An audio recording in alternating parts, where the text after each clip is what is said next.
দুদিনীয়া চৰকাৰী ভ্ৰমণসূচীৰে জাপানত উপস্থিত প্ৰধানমন্ত্ৰী নৰেন্দ্ৰ মোদী টকিঅত অনুষ্ঠিত হ'ব লগা পঞ্চদশ ভাৰত জাপান শীৰ্ষ সন্মিলনত অংশ ল'ব প্ৰধানমন্ত্ৰীগৰাকীয়ে জাপানত উপস্থিত হোৱাৰ পিছতেই প্ৰবাসী ভাৰতীয়সকলে আদৰণি জনায় প্ৰধানমন্ত্ৰী নৰেন্দ্ৰ মোদী পৰম্পৰাগত ভাৰতীয় গীত নৃত্য প্ৰধানমন্ত্ৰীৰ সন্মুখত পৰিৱেশন কৰে প্ৰবাসী ভাৰতীয়ই আমেৰিকাৰ প্ৰতিশুল্ক নীতিৰ পিছতেই নৰেন্দ্ৰ মোদীৰ এই জাপান ভ্ৰমণক লৈ চৰ্চা চলিছে বিশ্বজুৰি জাপান ভ্ৰমণ সামৰি ভাৰতৰ প্ৰধানমন্ত্ৰীগৰাকী কাইলৈ উপস্থিত হ'ব চুবুৰীয়া ৰাষ্ট্ৰ চীনত চুবুৰীয়া ৰাষ্ট্ৰখনত এছচিঅ শীৰ্ষ সন্মিলনত অংশগ্ৰহণ কৰিব প্ৰধানমন্ত্ৰী নৰেন্দ্ৰ মোদীয়ে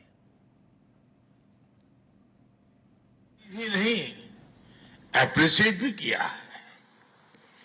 S&P ग्लोबल ने 2 दशक बाद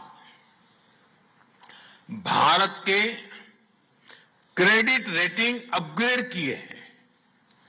the world is not just watching India, it is counting on India. साथियों, अभी भारत जापान बिजनेस फोरम की रिपोर्ट प्रस्तुत की गई। कंपनियों के बीच हुई बिजनेस डील्स, इसका बड़ा विस्तार से वर्णन दिया गया।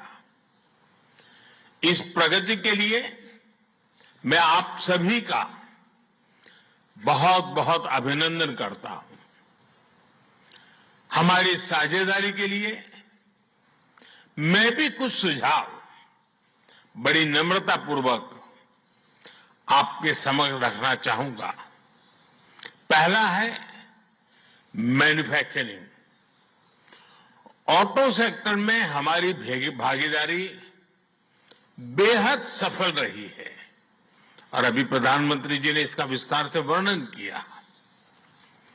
हम साथ मिलकर वही magic batteries, robotics, semiconductor, ship building और न्यूक्लियर एनर्जी में भी दोहरा सकते हैं।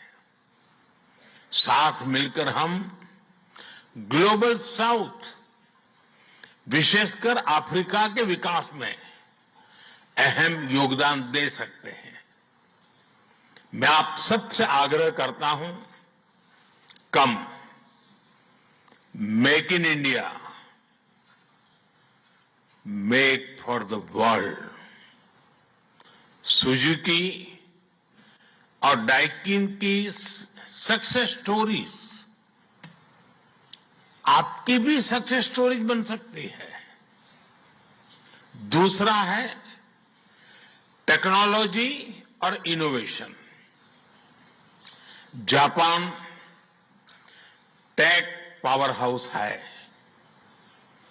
और भारत एक टैलेंट पावर हाउस है।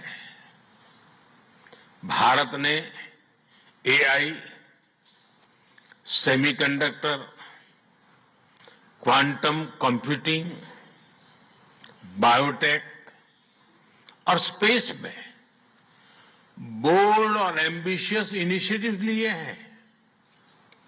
जापान की टेक्नोलॉजी और भारत का टैलेंट मिलकर इस सदी के टेक रिवॉल्यूशन का नेतृत्व कर सकते हैं। तीसरा क्षेत्र है ग्रीन एनर्जी ट्रांजिशन।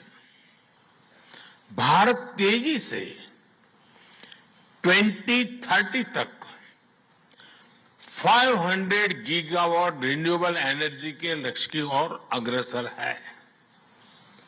हमने 2047 तक 100 गीगावाट न्यूक्लियर पावर का भी लक्ष्य रखा है। सोलर सेल्स हो या फिर ग्रीन हाइड्रोजन, साझेदारी की अपार संभावनाएं हैं। भारत और जापान के बीच जॉइंट क्रेडिट मैकेनिज्म पर समझौता हुआ है। इसका लाभ उठाकर क्लीन और ग्रीन फ्यूचर के निर्माण में सहयोग किया जा सकता है। चौथा है नेक्स्ट जेन इंफ्रास्ट्रक्चर। पिछले एक दशक में भारत ने नेक्स्ट जनरेशन मोबिलिटी और लॉजिस्टिक इंफ्रास्ट्रक्चर में अभूतपूर्व प्रगति की है।